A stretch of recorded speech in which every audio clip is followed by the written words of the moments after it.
ஆன்மீக உறவுகள் அனைவருக்கும் வணக்கம். இன்னைக்கு நம்ம பார்க்க போகிற பதிவு வைகாசி மாத கிருத்திகை வழிபாடு. நாளைய தினம் மறக்காமல் இதை செய்தோம் அப்படின்னா நிச்சயமாக நம்ம வைக்கக்கூடிய வேண்டுதல் நிச்சயமாக பலன் கொடுக்கும்.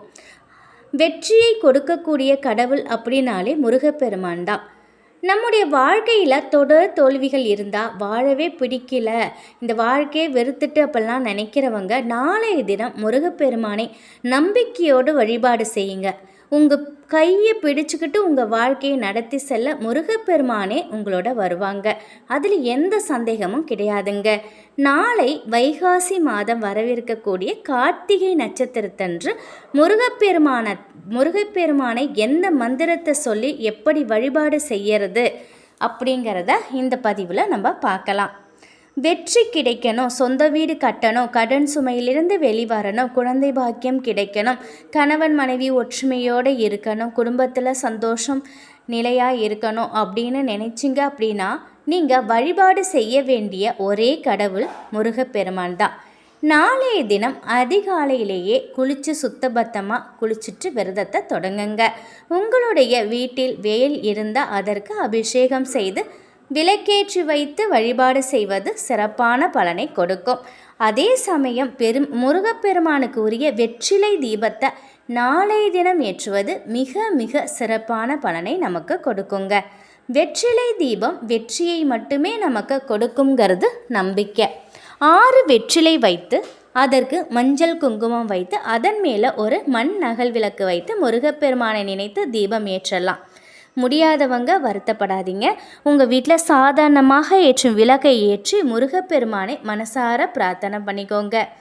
ஓம் ஸ்ரீம் சம் சரவண பவாய நமக. ஓம் ஸ்ரீம் சம் சரவண பவாய நமக. இந்த மூல மந்திரத்தை 108 முறை சொல்லுங்க. முருகா எனக்கு வெற்றி கிடைக்கணும் அப்படின்னு பிரார்த்தனை பண்ணுங்க. வாழ்க்கையில் இருக்கக்கூடிய கஷ்டம்லாம் நீங்கி முருகப்பெருமான் உங்களுக்கு வெற்றியை கொடுப்பாங்க. அதில் எந்த சந்தேகமும் கிடையாது. நம்முடைய வாழ்க்கையில் சீக்கிரம் சொந்த வீடு கட்டணும் அப்படிங்கிற ஆசை இருந்துச்சு அப்படின்னாக்கா இந்த பரிகாரத்தையும் நீங்கள் செய்யலாம். மேலே சொன்ன வழிபாடையும் சேர்த்தே நீங்கள் இந்த பரிகாரத்தோடு பண்ணலாங்க. ஒரு சிகப்பு கலரில் துணி இருக்குது பார்த்தீங்களா, அதில் ஒன்று எடுத்துக்கோங்க. உங்கள்கிட்ட எந்த துணி இருக்கோ சிகப்பு துணி எடுத்துக்கோங்க. இல்லை ஜாக்கெட் பீட்டு கூட இருக்கும் இல்லையா, அதை கூட நீங்கள் எடுத்துக்கலாம். அதை சுத்தமாக நல்லா நாளைக்கு கழுவி காய வச்சுருங்க. அந்த துணியில் ஒரு கைப்பிடி அளவு துவரம்பருப்பை எடுத்து வைங்க. அதோட ஒரே ஒரு சிகப்பு நிற அரளிப்பூங்க, அதாவது சிகப்பு நிறத்தில் இருக்கக்கூடிய அரளிப்பூவை தான் நீங்கள் எடுத்து வைக்கணும். ரோஸ் கலர்லாம் இருக்குது பார்த்தீங்களா, அதை எடுக்காதீங்க. முருகப்பெருமானுக்காக உரிய பொருள் அரளிப்பூன்னு பார்த்தீங்கன்னா நல்லா நல்லா ரெட் கலரில் இருக்கும். அந்த பூவை நீங்கள் எடுத்துக்கோங்க. அதுதான் முருகப்பெருமானுக்கு உரியது. அந்த பூவையும் அதோட வச்சு முடிச்சா கட்டிக்கோங்க. இந்த முடிச்சா முருகப்பெருமானின் பாதத்தில் அப்படியே வச்சுட்டு முருகா எனக்கு சீக்கிரம் சொந்த வீடு கட்டும் பாக்கியத்தை கொடு அப்படின்னு பிரார்த்தனை பண்ணிக்கோங்க. 3 நாள் கழித்து இந்த முடிச்சாவை எடுத்து துவரம்பருப்பை எடுத்து பசுமாட்டிற்கு நீங்கள் போட்டுடலாம். வழிபாடு இவ்வளோதான். துவரம்பருப்பை வைத்து வீடு கட்டணும் அப்படிங்கிற பிரார்த்தனை செஞ்சோம் அப்படின்னா நிச்சயமாக நம்முடைய வேண்டுதலை முருகப்பெருமான் சீக்கிரமாகவே நிறைவேற்றி கொடுப்பாங்க.